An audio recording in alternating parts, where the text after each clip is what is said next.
It all started with a seemingly innocuous evening, a moment that would change everything. We were just getting settled into our routine, our life together, the kind that people often envy. I'd come home from work, tired but content. We'd had our usual dinner, laughed about little things, and then I noticed something that didn't sit right with me. Her phone was left unlocked on the kitchen counter. She had always been careful with it, always put it away or locked it before going to bed. I didn't think anything of it at first, but then it happened. My eyes glanced over the screen, and there it was, an open message, one I wasn't supposed to see. At first, I thought I was mistaken. The message was from a man I didn't recognize.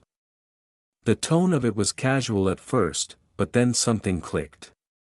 It wasn't just a friendly conversation. It was more than that. There were words exchanged that I didn't understand, references to times I hadn't been present, promises made that I wasn't a part of. I didn't want to believe it.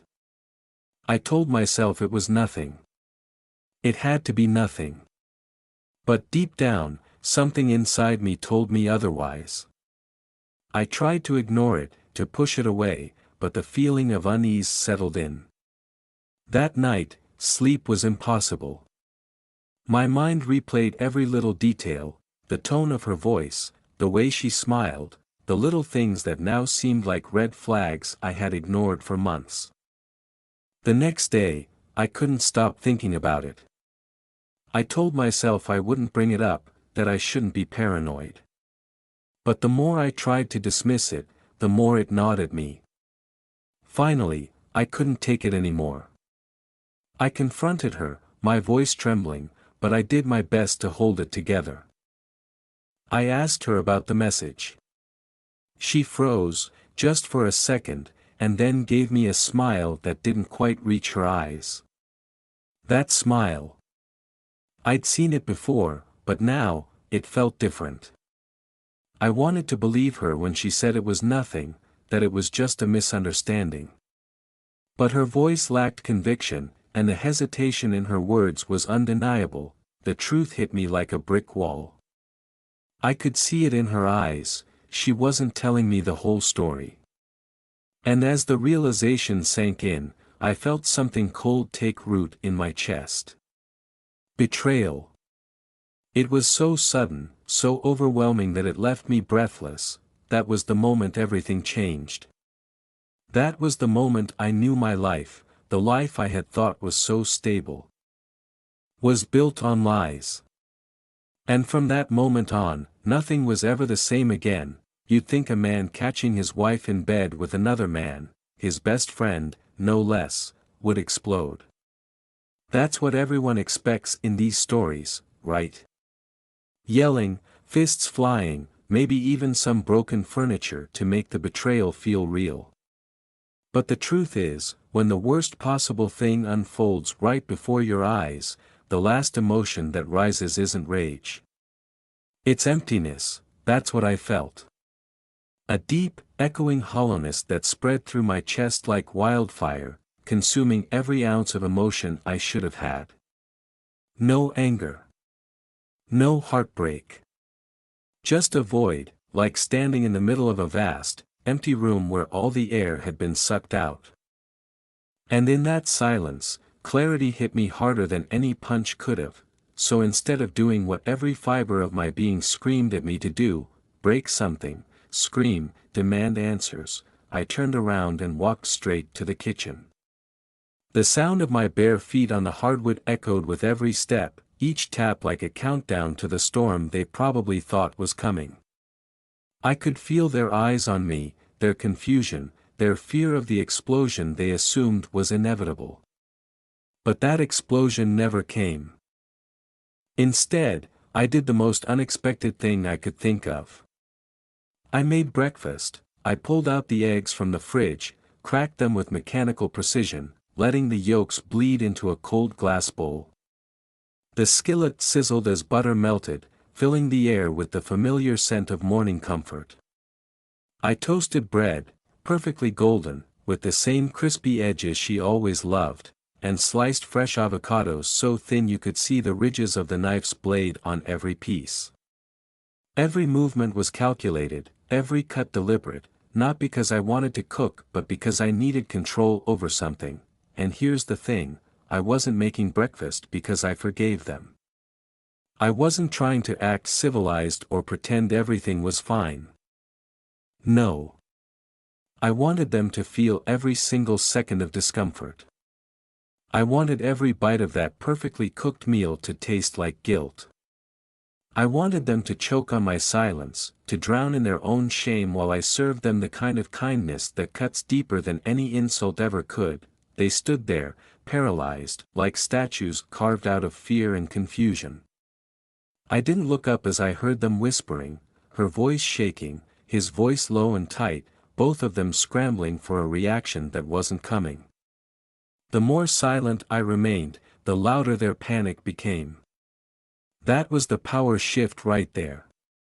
Not in screaming or throwing punches but in showing them how little they mattered to me in that moment.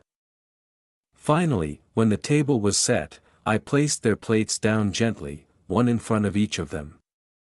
I even poured them coffee, hers with a splash of oat milk, his black, just the way I remembered from all those late-night talks we used to have as friends. The irony of it all made my stomach turn, but I didn't let it show. I sat down across from them, took a long sip from my own mug, and then said the only words I'd spoken since I found them together, eat. You'll need the energy for what's coming next. The fear in her eyes? Priceless. The way his hands trembled as he reached for his fork.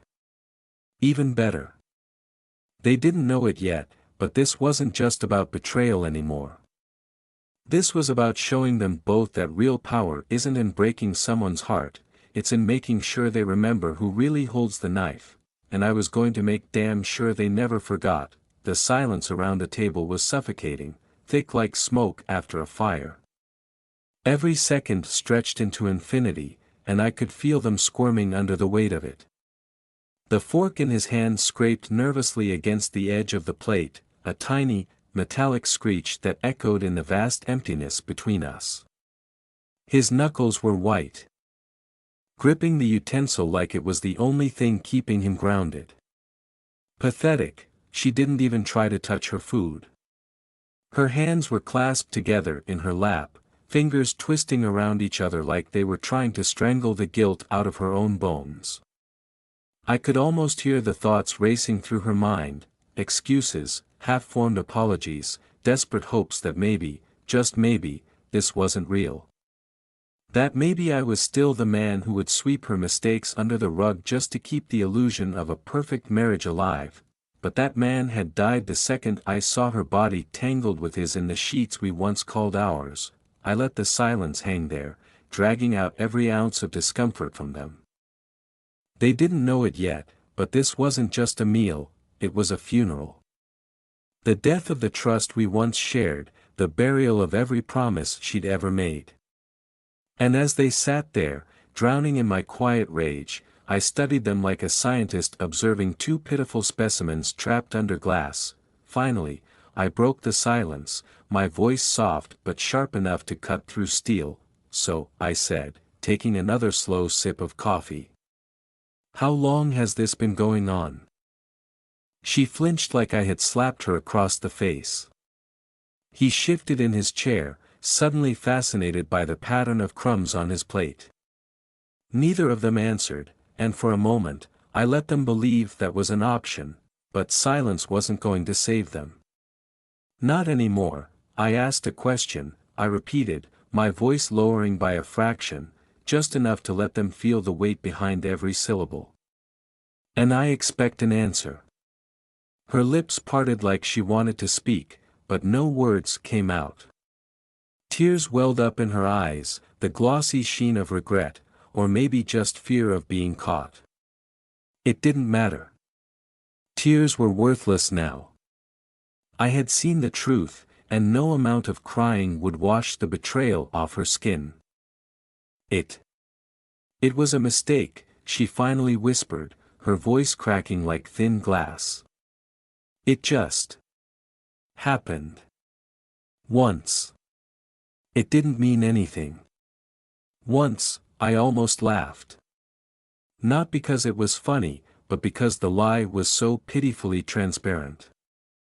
The way they had looked at each other, the ease of their closeness, the familiarity in his touch when I first walked in, that wasn't a one-time lapse in judgment. That was practice. I leaned back in my chair, folding my arms across my chest, studying her like I was trying to figure out whether she was worth the effort of feeling anything anymore. Once? I echoed, my voice low and steady, like the calm before a hurricane. You really expect me to believe that? She looked down at her lap, her shoulders trembling with silent sobs. He opened his mouth to say something, probably some weak defense, but I cut him off with a single glance. His lips snapped shut like a trapdoor, and I could see the fear in his eyes now, real fear, the kind that comes when you realize you've made a mistake you'll never recover from. I trusted both of you, I said, my tone like ice cracking under pressure. You, I pointed at him, my so-called best friend, were supposed to be my brother. And you, my gaze shifted back to her, sharp as a blade, were supposed to be my home. The silence that followed was deeper than before, heavier. Every second that ticked by hammered the weight of their betrayal deeper into the floorboards of the house we built together, but instead of rage, I felt nothing. Just a cold, detached clarity. They weren't worth my anger. They weren't worth the energy it would take to scream, and that's when I realized, the best revenge wouldn't be breaking them with words or fists. No. The best revenge would be showing them just how irrelevant they had become in the life they tried to destroy, so I stood up, chair scraping against the floor with a slow, deliberate screech. I picked up my plate, took one final bite of my food, and then placed it calmly in the sink. Without looking at either of them, I said, finish your breakfast. Then get the hell out of my house. And as I walked away, their voices finally broke through the silence, desperate, pleading, hollow echoes of regret that didn't mean a damn thing, because the storm they were so afraid of, it hadn't even begun yet. The door clicked shut behind them with a soft finality that echoed louder than any slammed exit ever could. I stood there for a moment, staring at the space they had just vacated, the air around me thick with the residue of their betrayal. The house suddenly felt cavernous, empty, yet suffocating at the same time. Every familiar piece of furniture, every photo on the wall, every mundane object now felt tainted by their presence. This wasn't just a home anymore, it was a mausoleum of broken promises and shattered illusions. I moved through the house like a ghost, my footsteps silent against the cold hardwood floors. My eyes caught on every little reminder of her, the framed picture on the mantel from our honeymoon, the coffee mug she always left next to the sink, the throw blanket she loved to wrap herself in on cold nights. Each object felt like a landmine, and every step I took threatened to detonate another memory of what used to be. I found myself standing in my bedroom, the sheets still rumpled from their betrayal. The air was thick with the faint scent of her perfume, once comforting, now nauseating. I stripped the bed with methodical precision, ripping away the evidence of what had happened there. Every fabric fiber felt like it was soaked in lies. The mattress felt heavier than it should have, as if it carried the weight of every broken vow that had ever been whispered between those walls. The trash bags filled quickly, clothes, photographs, little notes she had left for me over the years, all of it reduced to meaningless clutter. I didn't want to burn them, that would be too dramatic, too theatrical. No, these memories didn't deserve flames or fanfare. They deserved to disappear quietly, like they had never mattered at all, but it wasn't just about erasing her. No, the betrayal cut deeper than that. He had been there too. My best friend since college, the man I trusted more than anyone outside my marriage. We had built years of friendship on late-night beers, shared heartbreaks, inside jokes, and endless conversations about our futures. I remembered the night he'd helped me pick out the engagement ring.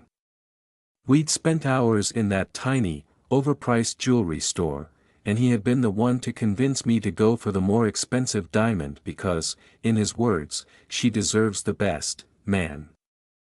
The irony of it all was so sharp I could practically taste the blood in my mouth. By the time night fell, the house was unrecognizable. Blank walls stared back at me where photos used to hang, the silence thick with the ghosts of laughter that would never return. I didn't cry. I couldn't. My tears had dried up somewhere between finding them in bed together and watching them slink out of my home like the cowards they were. Instead, I sat down at the edge of the now bare mattress, my mind buzzing with questions I didn't want answers to. How long had this been going on? Did they plan it? Had there been moments when I was in the same room with both of them, completely oblivious to their shared secret, but the most haunting question of all wasn't why they did it. People betray each other all the time. No, the real question was simpler, darker. Why didn't I see it coming? That thought gnawed at me like a slow poison. Maybe the late nights at work, the canceled date nights, the sudden shifts in her affection, they weren't random after all. Maybe the signs had always been there, blinking like a broken traffic light, and I had just chosen to ignore them because acknowledging the truth would have meant facing the end of everything I thought I had built. But denial was no longer an option. I picked up my phone, thumb hovering over his contact, the man who was supposed to be my brother. The name on the screen felt foreign now, like it belonged to a stranger who had been wearing his face all along. I didn't want closure. I didn't need apologies. What I wanted was understanding. I needed to hear him say it out loud, to confirm that the betrayal was real, that it wasn't just some twisted nightmare I would wake up from. The phone rang once, twice, then straight to voicemail. Coward, I didn't leave a message. What could I possibly say that wouldn't sound hollow? You destroyed everything. No, that wasn't enough. This wasn't about destruction, it was about choice. He had made a choice, and so had she. Now it was my turn to make mine. The next morning, I woke up to a house that felt like it had been stripped of its soul. The sunlight streaming through the windows did nothing to warm the cold emptiness inside. But instead of wallowing, I did something they never expected. I packed a bag, no long note, no dramatic farewell. Just a single, simple text message to her, "Don't be here when I get back." The road stretched out ahead of me like an invitation to start over, and for the first time since everything had collapsed, I felt something close to freedom. But deep inside, beneath the numbness, a storm was still brewing, and when I returned, they would be the ones drowning in it. The highway was endless, a winding thread of asphalt stretching into oblivion. Each mile marker blurring into the next like a metronome counting down the seconds until my next inevitable breakdown.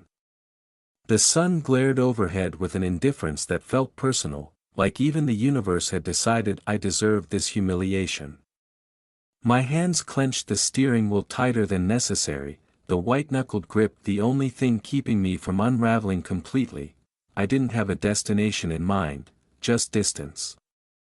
Distance from the house that now smelled like regret, distance from the bed soaked in betrayal, distance from them. Every mile I put between myself and that nightmare felt like a weak attempt at cleansing myself from their touch. But no matter how far I drove, the images replayed on an endless loop in my head, her bare back. His familiar laugh, his laugh, the same one that used to echo during our late-night gaming sessions, or when we were drunk on cheap whiskey talking about the future like it was something we actually had control over. How long had they been laughing at me behind my back?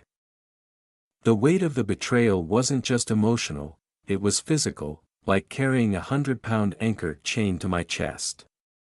My stomach twisted in knots with every flash of her face in my mind. Those eyes, the ones that used to look at me with tenderness, were now tainted with lies.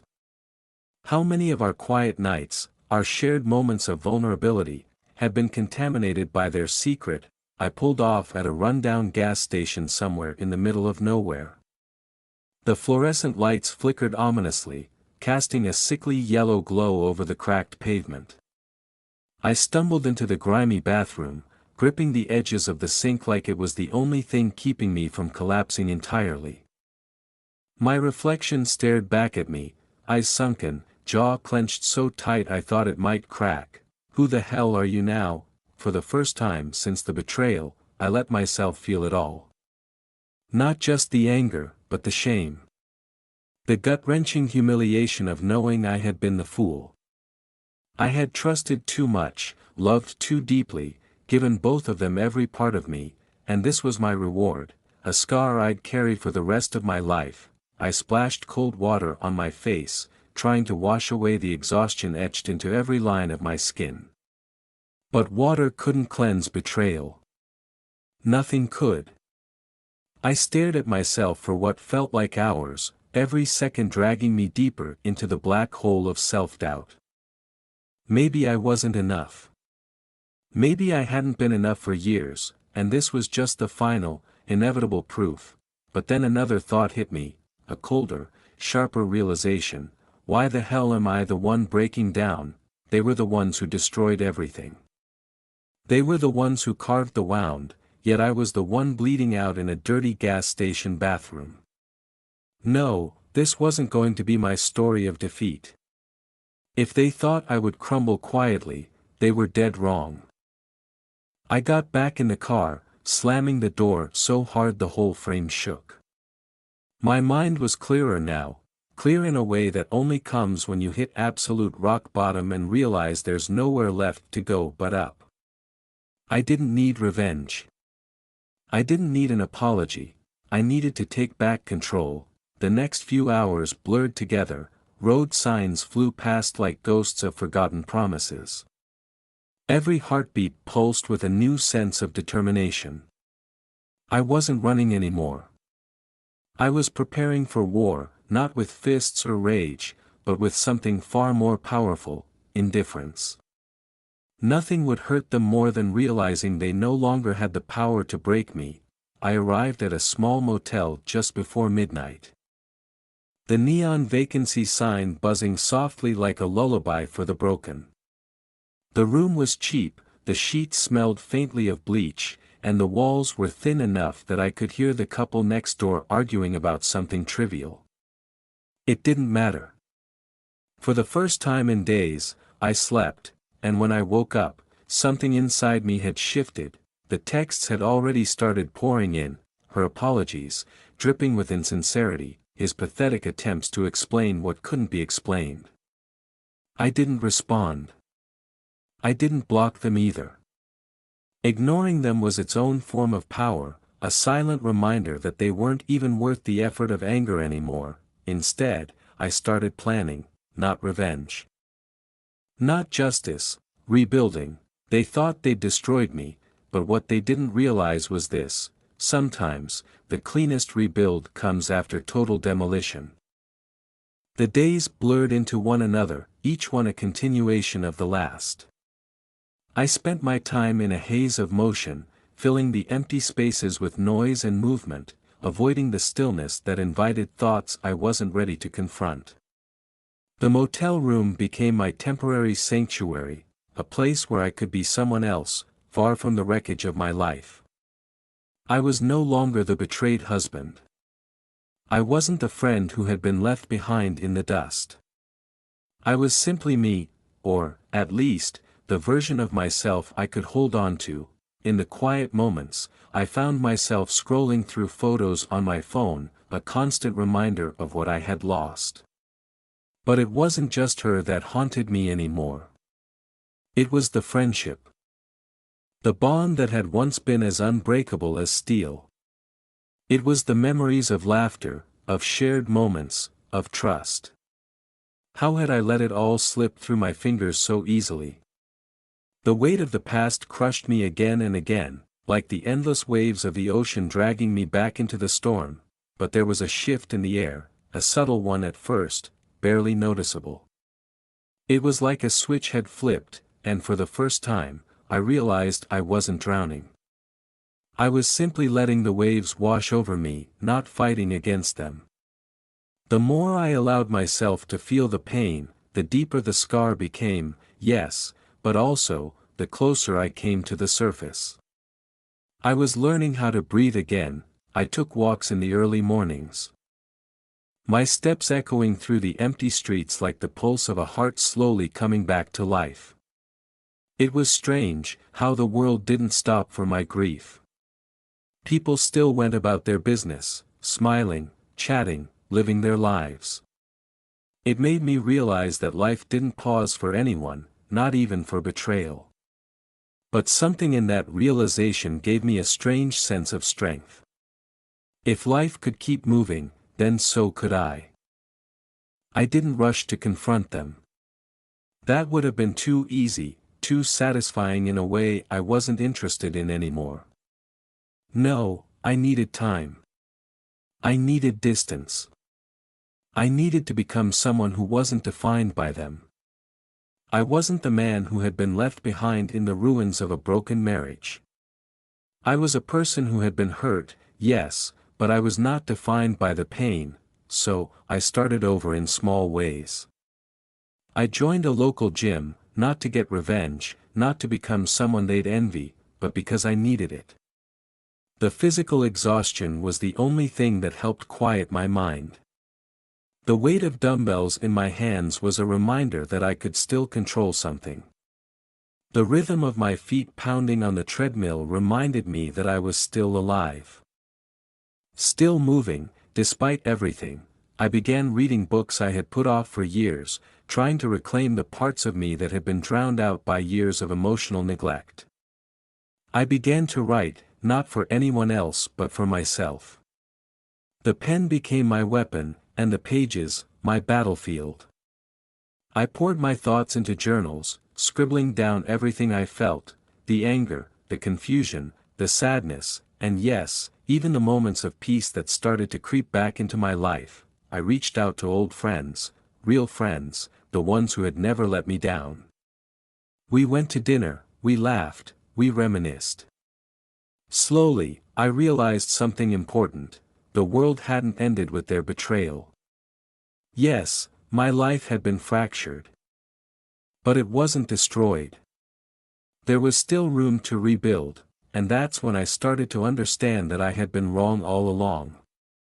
The real betrayal wasn't just the affair. No, the worst part was that I had let myself become so wrapped up in someone else that I forgot who I was. I let them define me. I let them take my self-worth. The real betrayal was not about them. It was about me. So, I began to take back my power. It wasn't about making them pay or getting revenge. It wasn't even about regaining what I had lost. It was about realizing that I had the strength to move forward without them. The first step came when I stood in front of a mirror one morning and said the words out loud that I hadn't been able to say for weeks: I'm okay. I'm going to be okay. It was the first time I truly believed it. With each passing day, I found myself thinking less about them.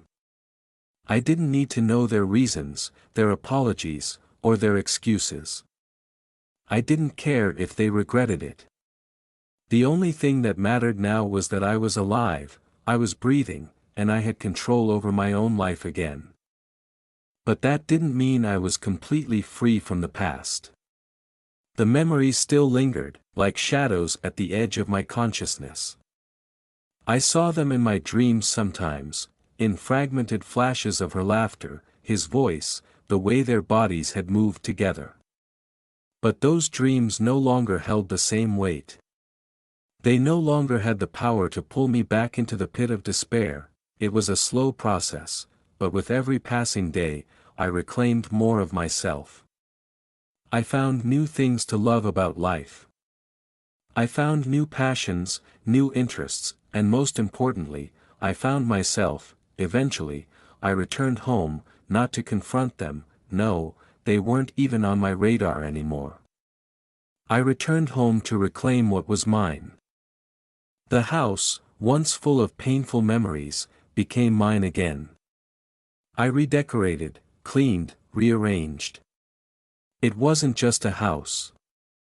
It was my home again, and I would fill it with what I wanted, not what they had left behind. I moved forward with intention, no longer tethered to the past. And when I finally reached out to them, when I finally answered their texts and calls, it wasn't out of anger or pain, it was because I no longer needed them in my life to define who I was. The storm within me had passed. And now, I was ready for whatever came next. Weeks passed since the moment I'd started rebuilding, and while the process wasn't linear, it was undeniably happening. The days stretched out ahead of me like a blank canvas, and slowly, I began to see the first strokes of color again, vivid, bold, and daring. I had lived in the shadow of someone else's decisions for so long, let myself be tethered to the choices they'd made, and now, finally, I was taking ownership of my own life again. But no matter how far I'd come, there was one final question that loomed in the back of my mind, haunting me like a ghost that refused to let go. The question that had the power to completely alter the trajectory of my life: what would I do with them now? It wasn't a question of forgiveness. That had been settled long ago. Forgiveness wasn't something I owed them. It was something I owed myself. I had let the anger consume me, let the feeling of betrayal take root deep inside me, and for months, I had been at war with the version of myself who wanted to hurt them, to make them feel what I had felt. But that battle had worn me thin. Eventually, I realized that my peace wasn't going to come from revenge, nor from holding on to a pain that didn't belong to me anymore. My peace was in letting go, but there was something else to consider. It wasn't enough just to forgive. That was a necessary step, but it was also a passive one. I had to make an active choice now. A choice that would shape not just my present, but my future. The question, then, was no longer how could I get revenge? Or how could I make them suffer? The question had shifted to, what kind of future did I want for myself, and, more importantly, do I want them in it? This decision had been hanging over my head for weeks, like a blade suspended by a thread. Every conversation I had, every moment I spent in silence, it all led me back to the same dilemma. They were in my life, once. We had shared years of history together, memories woven into the fabric of who I had become. But could I ever truly move forward with them still in the picture? Could I allow them back into my life after everything they had done? It wasn't just about betrayal anymore. It was about trust, and more than that, it was about self-worth.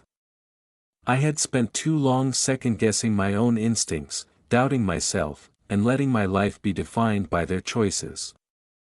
And yet, no matter how much time had passed, how much emotional distance I had created between us, I couldn't shake the lingering question: would they ever truly understand what they had done? Would they ever really grasp the magnitude of their betrayal? Or was I simply a casualty in their selfish pursuit of desire? The thought of their voices, their faces, always calm, always so confident, sickened me. I couldn't shake the image of her eyes, the look of betrayal reflected in them as if it had been rehearsed. The love we had shared didn't seem real anymore. It felt hollow, like a stage play with actors reciting lines they didn't even believe in. And him. That man, once my closest friend, the one I'd trusted with my deepest secrets, had stood there and watched as my world crumbled. He didn't fight for me, didn't fight for the bond we had built. He simply watched it all fall apart with cold indifference. That realization hit me like a slap across the face, each word another nail in the coffin of whatever idealistic image I had once had of us. The truth was, they hadn't just betrayed me. They had betrayed themselves. They had destroyed everything we had, for what? A fleeting moment of selfish pleasure. Or was it something deeper, something I couldn't even begin to understand? But still, I couldn't help the part of me that wanted closure. I wanted them to know the weight of what they had done, the hurt they had caused me. I wanted them to see the damage they had inflicted and feel something, even if that something was just regret, and yet, deep down, I knew I didn't need their apology. I didn't need them to feel guilty. What I needed was freedom. I needed to release them from my thoughts, my emotions, and most of all, from my future. They were no longer part of the life I was building. No matter how many times I tried to force them back into my story, they would always remain a chapter that had ended, a story that had been written and rewritten so many times. It was now illegible. One evening, as I sat on the edge of my bed, staring out at the dark horizon, I made the decision. It wasn't a moment of anger, nor was it a rash decision made in the heat of frustration. It was the calm, quiet understanding that it was time to close this door for good. I wasn't going to confront them, wasn't going to scream or shout or beg for answers. I wasn't going to give them the satisfaction of thinking they still had the power to pull me back into their chaos. Instead, I simply walked away. I deleted their numbers. I blocked their social media accounts. I erased them from my life as if they had never existed. There was no need for a dramatic exit. No need for final words or bitter confrontations. The truth was, I had already done the most important thing I could do. I had chosen myself. As I stood up and looked at the life I had once shared with them, I felt no anger. No sorrow. Just a deep, profound sense of peace. It wasn't closure, because that word no longer seemed to fit the situation. It was liberation. I was free, and in that freedom, I finally understood something I hadn't been able to see before. The only person who could truly define my worth was me. No one else. Not her. Not him. No one. I was the architect of my future, and I wasn't going to let their choices dictate it any longer, and with that, I stepped into a new chapter, one that was mine, and mine alone. The weeks that followed were a blur of changes, subtle but significant. I had made the decision to let go, and that decision became the foundation upon which I built the rest of my life. It wasn't about trying to erase the past. No, that was impossible. The past was still there, lurking in the corners of my mind, a constant reminder of the betrayal. But what I learned, what I began to understand, was that the past didn't have to dictate my present. It didn't have to control who I was becoming. It was in those quiet moments, when I sat alone in my apartment, that I began to appreciate the freedom I had fought for. The stillness wasn't as suffocating anymore. There was a sense of peace, a quiet kind of strength that I hadn't felt in years. I started to rediscover parts of myself I had long buried beneath the weight of my past life. I returned to old hobbies I had abandoned, painting, hiking, reading. The simple pleasures that had once brought me joy now felt like life rafts, pulling me from the deep waters of sorrow into calmer seas. It wasn't about distracting myself from the pain. It was about creating new memories, new experiences that didn't involve them, that didn't carry the stain of betrayal. I started meeting new people, opening myself up to relationships, but not in the way I once had. This time, I wasn't seeking validation or approval. I wasn't looking for someone to fill the void. Instead, I was learning how to just be. I allowed myself to experience connection without the heavy burden of expectation, but, of course, the question lingered in the back of my mind: what would I do if they came back? What would I do if they suddenly appeared at my doorstep, begging for forgiveness, wanting to rewrite the story they had so thoroughly destroyed. At first, I told myself I would never let them back into my life. The pain was still there, and I believed that no matter what, I couldn't forgive the betrayal. But as time passed, I realized that the real test wasn't whether or not they came back. It was about how I had changed, how I had grown. I wasn't the person who had been left behind anymore. I wasn't the man who had let someone else's choices shatter his world. I was stronger, more self-aware, and I had learned how to walk through life with confidence that didn't rely on anyone else's approval, and yet, there was a lingering desire for resolution, for some kind of clarity. It wasn't about revenge anymore. It wasn't about proving anything to them. It was about closure for me. I needed to see them, to have that final confrontation, not to tear them down, but to show myself that I had come out the other side unbroken. It wasn't until months later, when I was sitting at a coffee shop with a friend, that I received a message. It was from her. At first, my heart skipped a beat, the old reflexes kicking in. I could almost hear her voice in my head, the same voice that had once promised me forever. My hands shook as I read her words, but as I did, something inside me clicked. She was sorry. She wanted to explain. She wanted to see me again, but I didn't need to respond right away. I didn't need to jump into action. I took a deep breath, set the phone down, and thought about it. It wasn't about holding on to the pain anymore. It wasn't about deciding what she deserved. It was about me, about whether I was ready for the next step in my journey. The old me might have run toward her, desperate to hear her voice, desperate to have some semblance of the life we had lost.